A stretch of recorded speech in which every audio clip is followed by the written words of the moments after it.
Rolake, I'm going to come to you to just talk about what sustainability means to you and when you, in your work in terms of real estate and infrastructure development, and how does this guide investments in Nigeria and in Africa?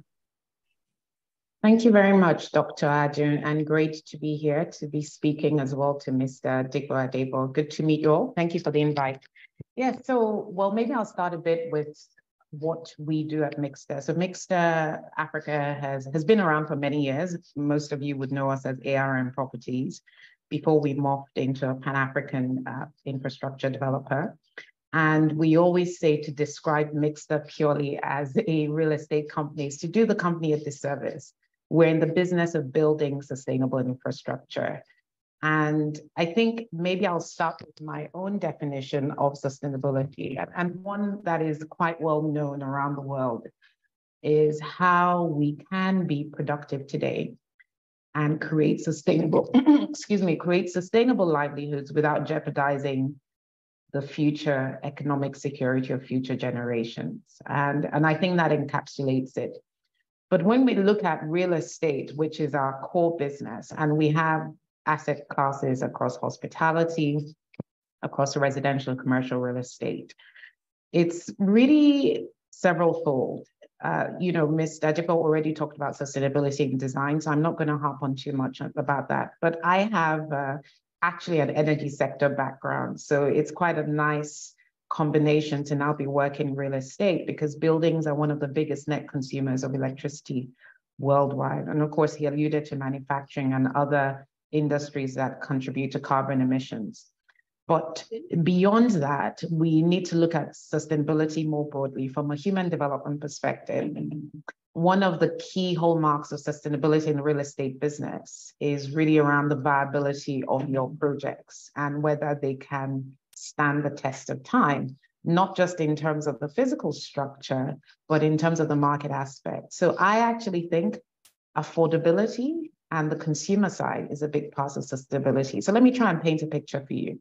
We know that buildings and housing, they don't exist in isolation. They're not sort of this esoteric things. They exist in the context of a broader infrastructure network, whether that's road, utilities, railway.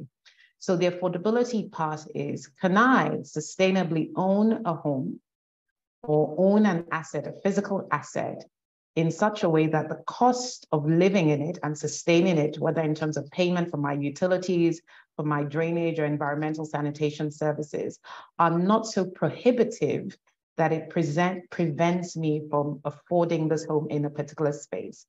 And to add and lay on to that, what is the distance between that home and my place of work? And so a sustainable community is one that provides a one-stop solution to the average consumer in terms of, and I think you alluded to it earlier in your introduction, in terms of living, working, and playing. And why this is important, we talk about carbon footprint, is because even individuals have a carbon footprint.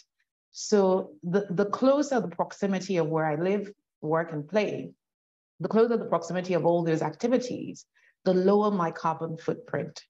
The second part of sustainability is really around the fact that I've always felt that the real estate sector and the value chain around the real estate sector have actually in some ways been part of the problem of sustainability, especially in a market that is not well regulated from a buildings and construction perspective. So you have a situation where people build in areas they're not meant to build. They build across waterways, they build over drainage systems. And we know that most of our cities today are coastal. We have huge levels of